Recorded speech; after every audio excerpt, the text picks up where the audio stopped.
How to move snaps into My Eyes only. Make sure that your Snapchat is up to date because this is the new feature.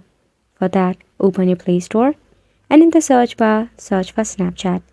So right here, make sure that there is no update bubble. If there is any, leave it for an update.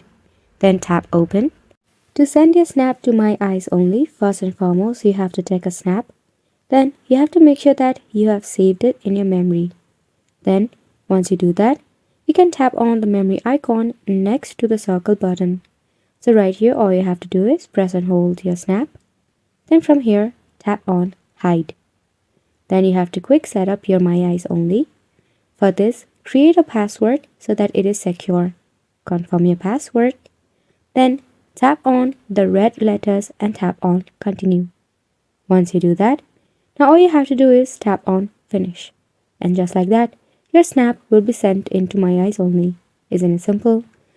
Not only snaps, you can even send your gallery photographs to My Eyes only by using the same method. Simply press and hold your photograph, then tap on hide. Now once it is set up, you can easily move into My Eyes only. You can even delete the original one if you want from the camera roll. Isn't it simple? So go ahead and give this a try, and thank you so much for watching.